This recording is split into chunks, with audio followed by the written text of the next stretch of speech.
Good morning, Suzanne. Good morning, Deborah Leanne. Cheers. Cheers. And oh my God, that first taste of coffee is the bestest. Mm. Morning musings chat this morning. We are going to, I don't want to say tackle, we are going to attempt, that's not even a good word. We are going to talk about We're going to pontificate, or I don't know. Who knows? yeah, But we'll see where this goes. Definitely. We talked about this in terms of the emergent strategy here. We're going to talk about the gene key 55, which is a monster. It's a big one. And it is the mother of all. And it's also the whole topic around victimization. And there's no, because that's the shadow, it's so interesting.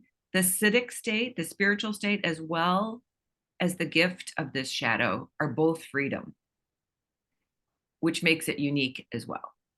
Yeah. Freedom, victimization. So I think we could talk for 2 hours, well, 2 days, 2 months about victimization. But in honor of this morning's time, I would like for us to just really drop in with that.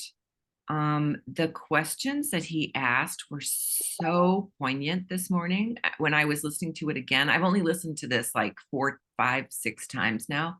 And I listened to it again last night. And Who are we talking about? I'm sorry, Richard Rudd. And when I listened to the 64 ways, it's a different energetic transmission because he's just speaking out loud about each of the gene keys for 15 minutes versus the reading of the dense material, which is also a different kind of energetic transmission.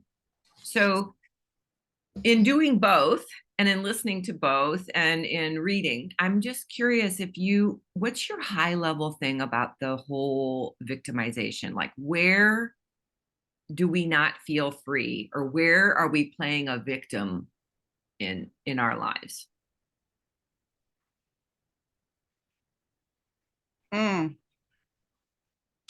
What came to me was exactly the point at which he says,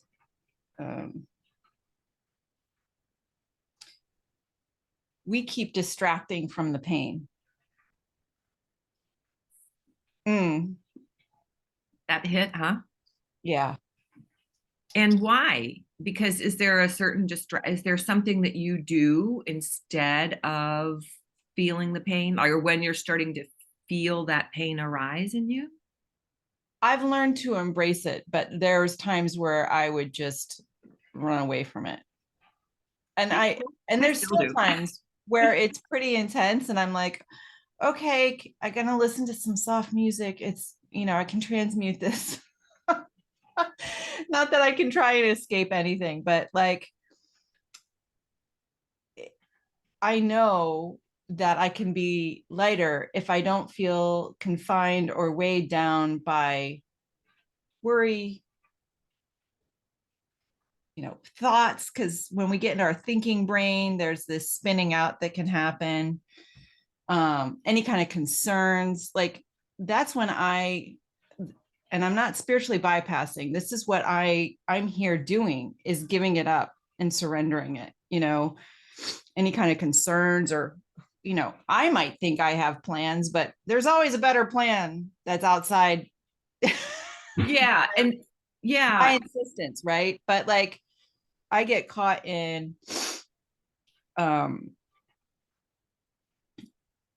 what I get caught in is unlearning my old ways of playing a victim, like, oh, woe is me. No, so my question is, for me, what I do is when I'm feeling something I don't want to feel, I label it and I judge it. And then I want to know where it came from. And then I want to know why I'm feeling that. And I want to know versus, oh, that is what I'm feeling. Not having to label it, not having to justify it, not having to figure out where it came from, which, to be honest, our world is very big on let's discover how come that is, and so we prevent it in the future. We have spent so much time, especially energy practitioners, trying to get to the root of something, and as opposed to going, that's showing up, there might be a pattern here, and if it's important for me to know it, I'll allow it to be. But it's like fighting the weather. Why do we do that? Fighting our own Oh, nature. oh, today it's sunny and it's going to be, 65, which makes me crazy because it's too early for it to be this warm. But I don't want to be a victim of No, the weather. no, exactly. But we do it all the time with what we're feeling. And Right. Like, my favorite line that totally kicked me in the butt was around that the oh,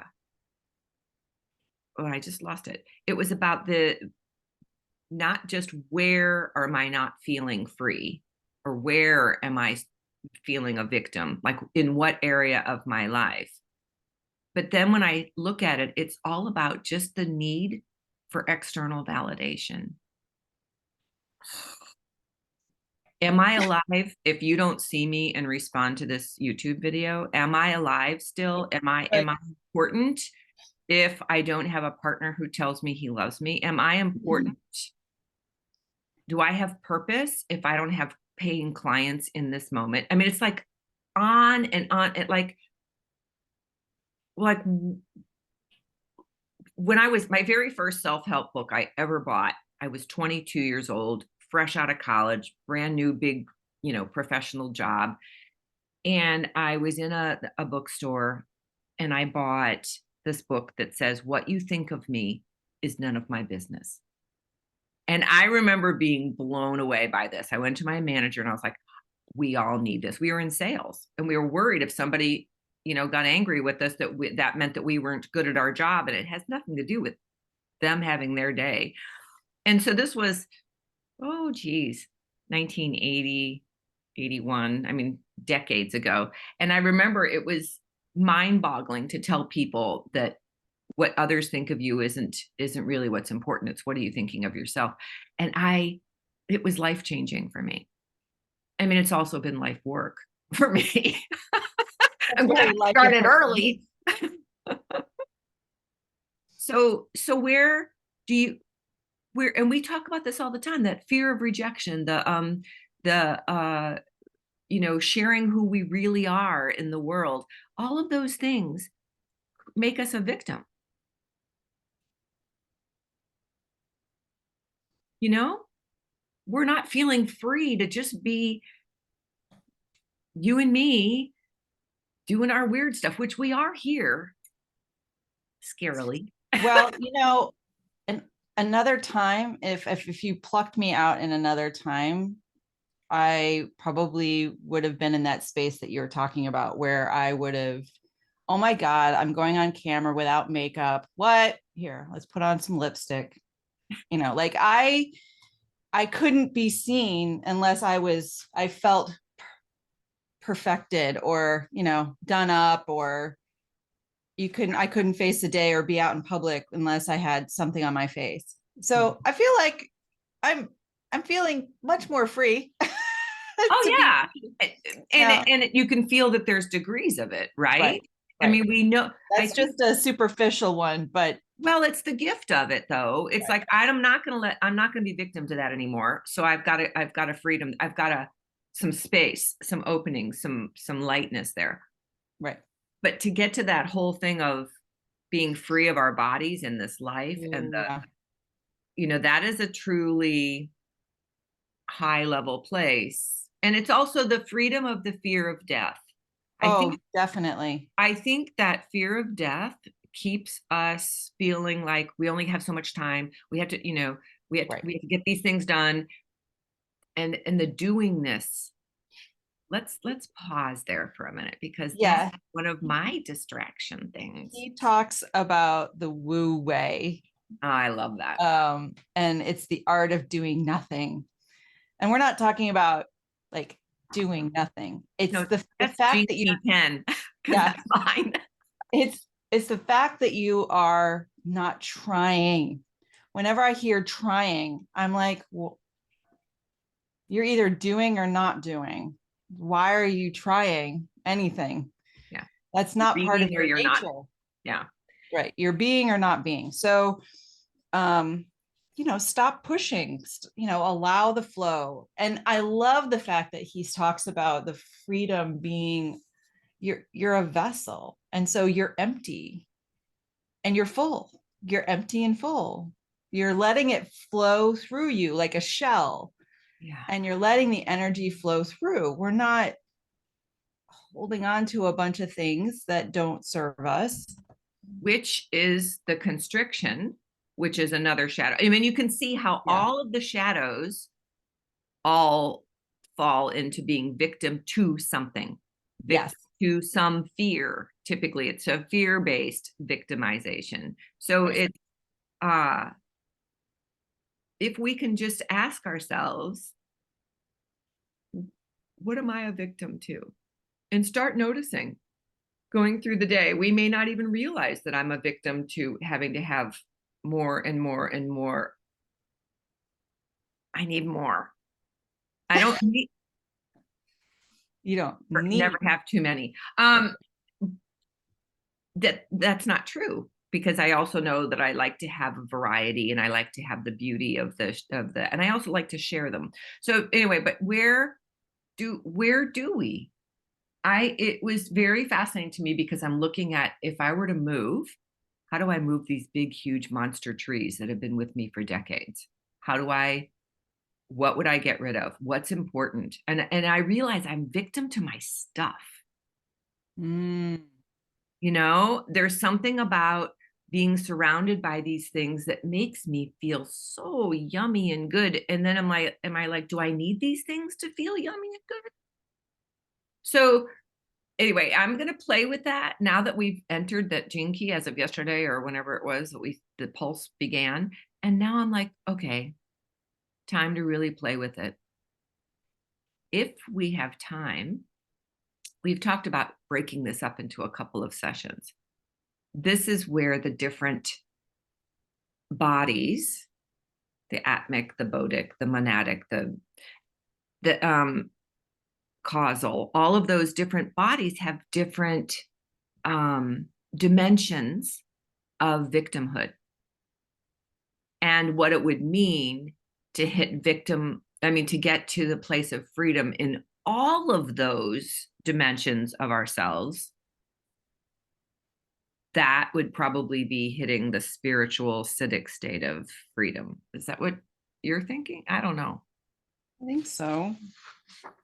Because he explains all of those, which I also heard something different when I listened to him read the chapter. Mm. And that I saw ever by reading it myself. And when he's describing those different dimensions that we are, our mental plane, our emotional plane, I mean, I know them more in those terms than I do in the terms he uses. However, what struck me is that we are all of them because of our evolution. And that when we were in the he talks about the Lemurian stage or the whatever, and we come out of the water, we still have that need for salt, and how our bodies crave salt as we're adapting to our next level of evolution. And then we really won't need salt anymore.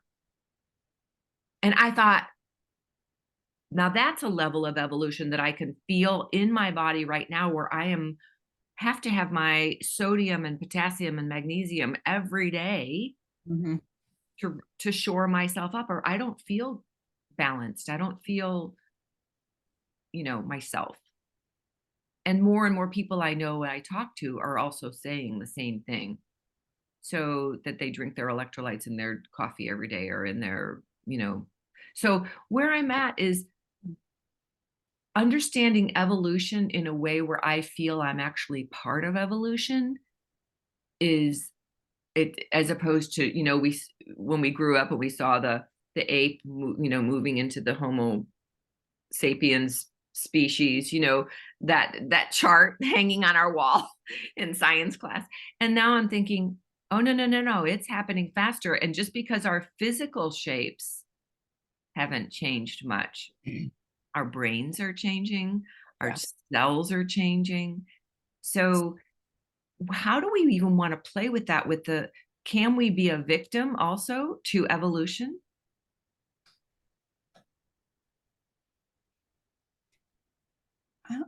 I think evolution isn't it's natural. It does its own thing. I mean, I But don't we know. can be scared of it. Well, We can want scared to do of it change. right. We can want to Abs do it right, right? We can have well, an attachment to. that's funny. That's funny that you said that. Um,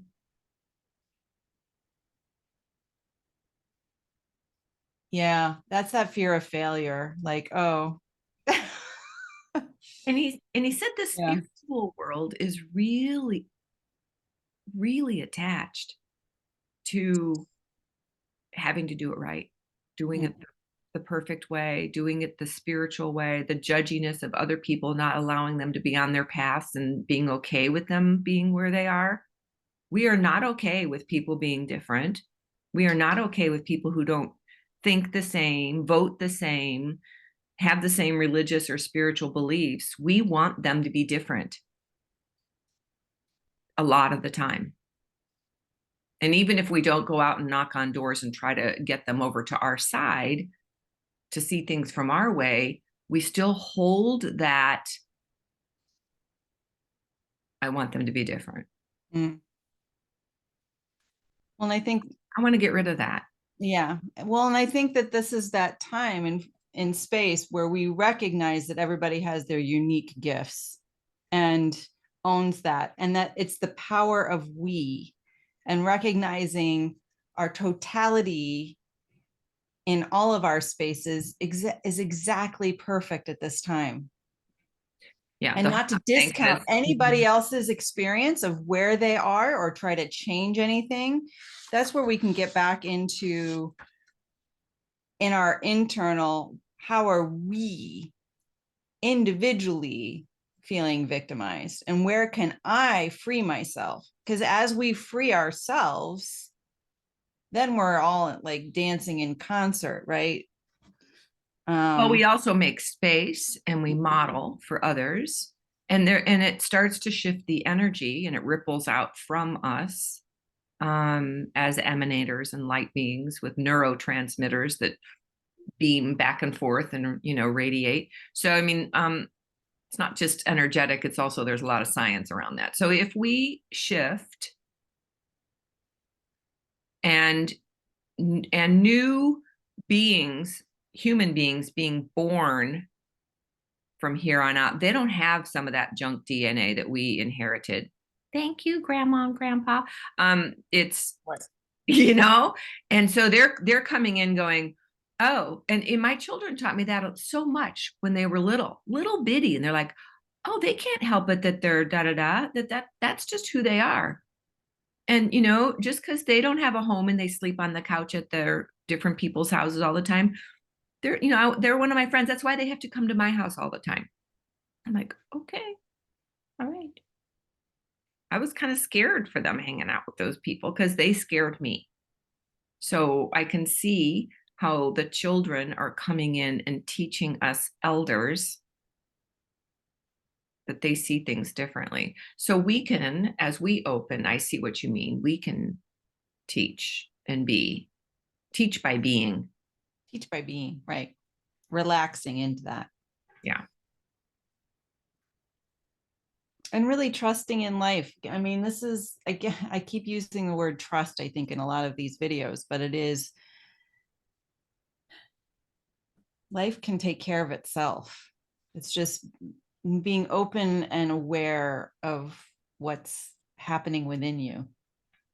And the embodiment of that Right. is noticing victimization to me would feel stuckness or constriction. Heavy too. Yeah. So where do I feel tightness in my body? Where do I feel like it's not open and flow? Oh my God, I just heard a whole bunch of cracks. And, So and yeah, so Do you want to share the mudra for this? I was just doing it in my, so if you were to take your hands and beside your index finger, you take your other 3 fingers and you wrap your thumb around them. And I love that Richard calls these the dragon tooth mudra.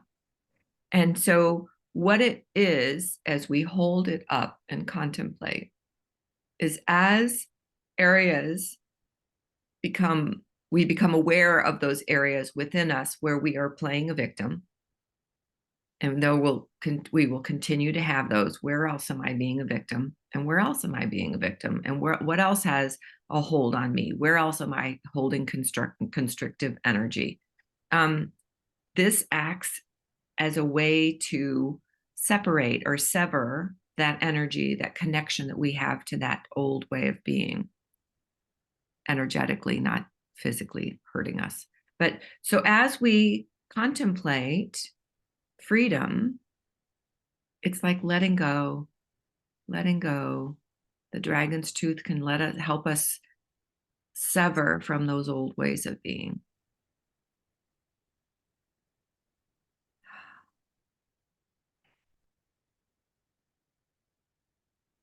I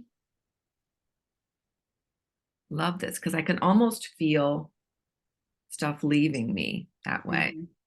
I had a shamanic business coach for a number of years who I love. She did some beautiful programs about walking with the soul of your business and the pillars of your soul-based business and all of that. It was all very integral back in the day, and I didn't know what integral meant, that level of consciousness. And one of the things that she said is that as a shaman, which she was on the path of being trained for, you wake up every day and you ask to release, you ask to be emptied so that you can allow the day to be with you, to be filled with that fresh new energy. So anything up until then is released. And so that you're not accumulating. Right. I accumulate. You, darling, have moved and moved and moved and moved. And every time you like let go and let go and let go. And I'm like, oh, that's so cool. Well, and I think too, it's some of it is old energy. Like, is that me anymore? Is that something I really want to keep with me? Because it's a talisman. Is that the word? A Yeah. talisman of Mm-hmm. that time period or that energy. And if it feels resonant, then sure, I'll keep it. If it doesn't, it's kind of like, Yeah. maybe it'll be useful for someone else. Okay, you know. Oh my. Yeah. I pulled a card this morning from our sister Patricia Wald Hopkins deck called Infinite Self Oracle Cards. Love those And cards. I do too. And I pulled the 55. No. So here's the 55. I can't see it. Innocent? Innocence. And Oh, so I'll read this out loud. Innocence. It's the primal child. Know that innocence is always within you. The primal child is asking you to reclaim that innocence because the chaos of life has made you to forget. Remember that from chaos comes order. Learn to harness the spirit of innovative creativity to meet life's challenges. And I think that's freedom. yeah. Yeah. When we can continue just to create from that heart-centered space without feeling victimized by if it's not going our way. So what? Yeah. Okay, well, let's create something different. Like, So, why so, don't push up against a hill, you know? so this would be a small plug before we close. I want to just say that I enjoyed your little 7-minute tune into you. Um, uh, to me, it was like a catalyst for you're saying, have your stuff around you, which I didn't. But right across on the coffee table from me is a bag of old makeup that I was going to get ready to throw away from my from cleaning out the bathroom where my daughters used to store all their old lip glosses and stuff. I have been Googling what to do with old cosmetics. And I thought, I'm just going to, in my journal, put my finger in some of those pots. And I was playing with finger painting with old lip gloss. And then I took an old blush and I put that on top so that it wouldn't be all goopy as it closed in the book, to kind of like give it a powder finish. But anyway, I laughed because I was going, okay, some of my earliest artworks were finger paints. I was such an artist at 3 years old. And that innocence, and I could create anything through the paint and colors that I was playing with. So I'm laughing because I'm going, that allowed me to feel like I'm going to play with this, and then adding the other, I'm not going to get into the rest of it. But anyway, so I would really like it if you would include that, especially because it ties to the card of innocence and it ties to the freedom of this particular gene key. Would you include that in the blurb below here? Yeah, Please? I'll figure out a way to connect it. Yeah. And I also would like to invite anyone that'd like to join us for Equinox on March 19th. We're going to be having an afternoon session, and we'll put the link in below as well.